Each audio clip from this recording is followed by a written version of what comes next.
fungsinya buat apa, Mas? Kira-kira. Yang jelas bukan untuk iris bawang.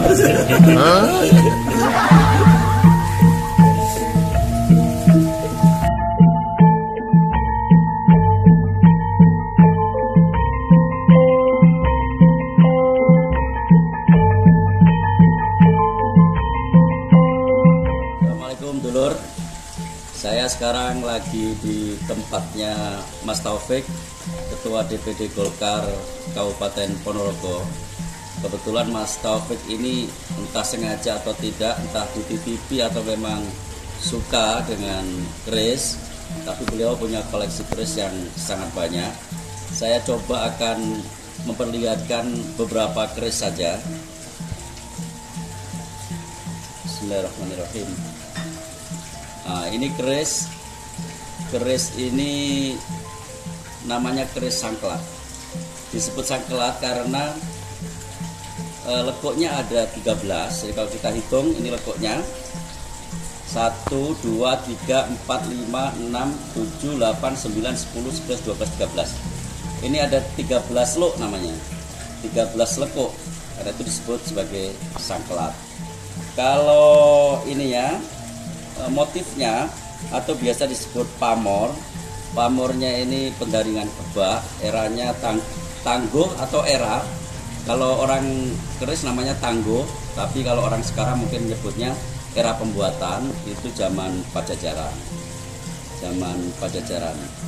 Mungkin pembuatnya dulu meniatkan membuat keris ini, kalau dilihat dari pamornya, pamor pendaringan kebak, berharap pemegang keris ini diberikan rezeki oleh Tuhan, kelimpahan rezeki.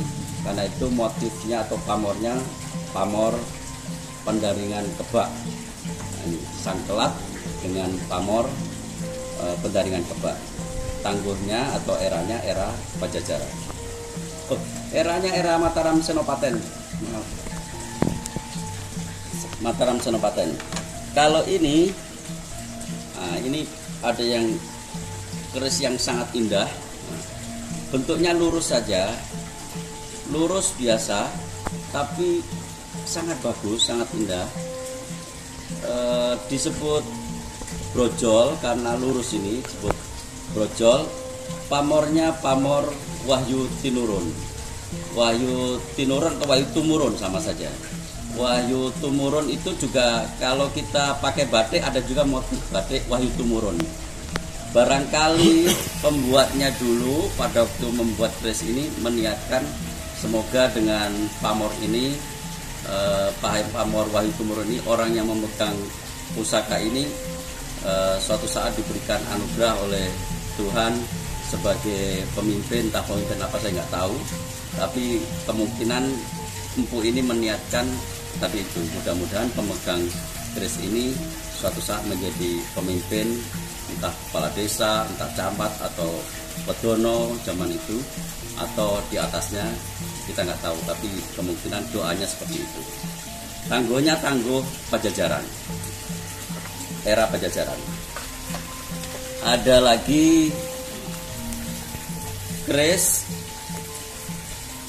dapurnya dapur betok. Nah, jadi kalau yang tadi itu bentuknya indah-indah, masih sangat bagus. Keris betok ini karena lamanya, ini bentuknya sudah seperti dimakan usia. Tapi bentuknya sendiri memang betok ini ya seperti ini. Disebut betok karena bentuknya. Ini tangguhnya tangguh lama sekali, tangguh zaman Kabudan. Jadi kalau sudah sebagian sudah terkikis, ini karena memang zamannya zaman Pramojopahit, jadi sudah lama sekali. Pamornya pamor ujung gunung, pamor itu seperti ini, pamor motifnya seperti ini, pamor ujung gunung ini. Nah, seperti ini motif, kalau batik itu motif itu pamor ujung gunung. Betok biasanya keris model betok itu biasanya kemungkinan yang empunya meniatkan supaya yang pegang ini lingkungan sekitarnya doanya itu mudah-mudahan aman, ayam, kira-kira itulah kemungkinan doanya seperti itu.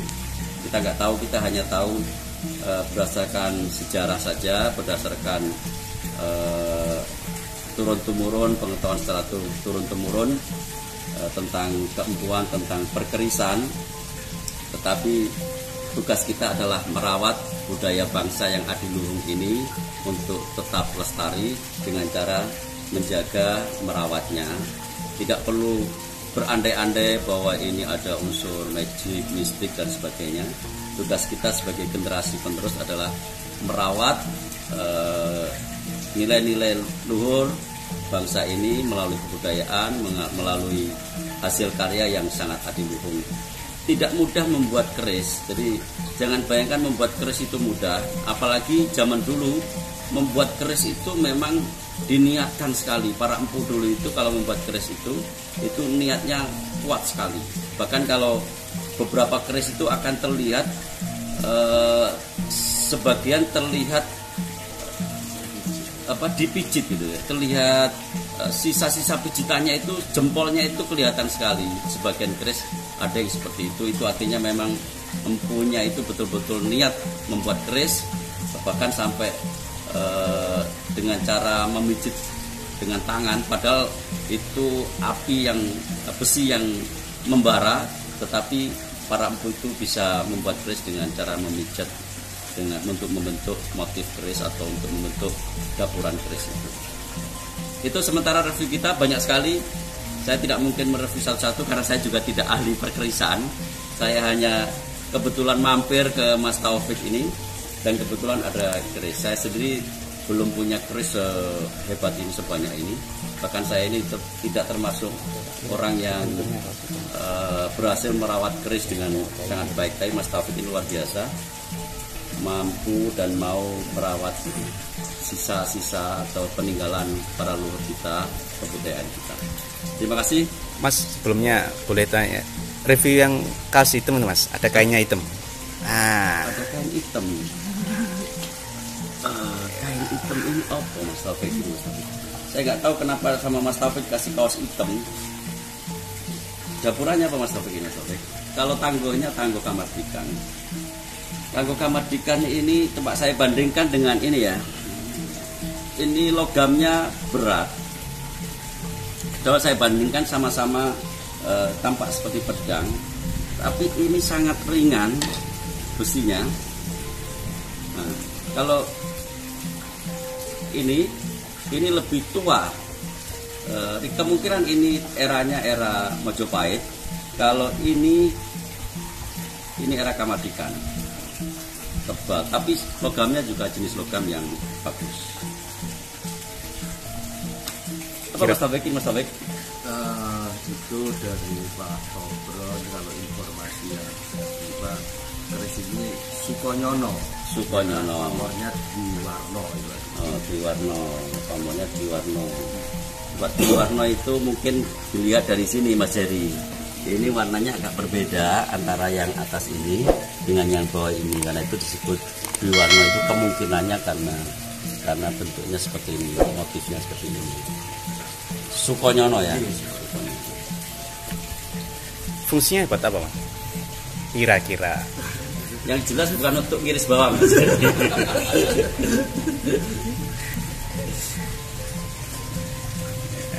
Ini senjata, ini seperti senjata panglima perang.